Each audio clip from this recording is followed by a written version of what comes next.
Tumakninah dalam setiap rukun sholat. Sebelum membahas rukun-rukun sholat setelah membaca surat, perlu kita pahami terlebih dahulu tentang satu rukun dalam sholat yang sering dilupakan. Itulah tumakninah. Tumakninah adalah tenang sejenak setelah semua anggota badan berada pada posisi sempurna ketika melakukan suatu gerakan rukun sholat. Tumakninah ketika ruku berarti tenang sejenak setelah ruku sempurna. Tumakninah ketika sujud berarti tenang sejenak ketika sujud sempurna, dan seterusnya. Tumakninah dalam setiap gerakan rukun sholat merupakan bagian penting dalam sholat yang wajib dilakukan.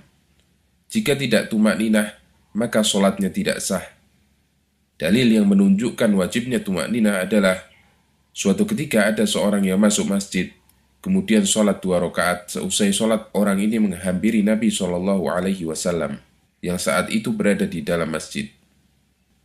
Ternyata Nabi menyuruh orang ini untuk mengulangi sholatnya.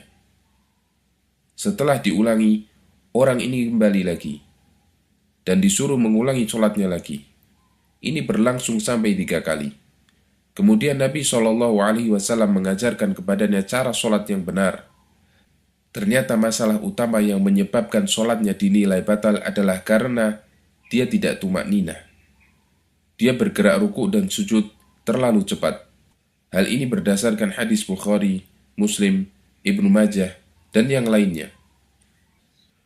Karena tumakninah hukumnya wajib, maka kita tidak boleh bermakmum dengan orang yang sholatnya terlalu cepat dan tidak tumakninah. Bermakmum di belakang orang yang sholatnya cepat dan tidak tumakninah bisa menyebabkan sholat kita batal dan wajib diulangi. Jika secara tidak sengaja kita mendapatkan imam yang gerakannya terlalu cepat, maka kita harus memisahkan diri dan sholat sendirian. Orang yang terlalu cepat sholatnya sehingga tidak tumakninah, Nabi SAW menyebutnya sebagai orang yang mencuri ketika sholat. Nabi SAW bersabda, "Pencuri yang paling jelek adalah orang yang mencuri sholatnya." Setelah ditanya maksudnya, beliau menjawab, merekalah orang yang tidak menyempurnakan ruku dan sujudnya. Hadis riwayat Ibnu Abi Syaibah, Tabrani, Hakim, dan disahihkan oleh Adz-Dzahabi.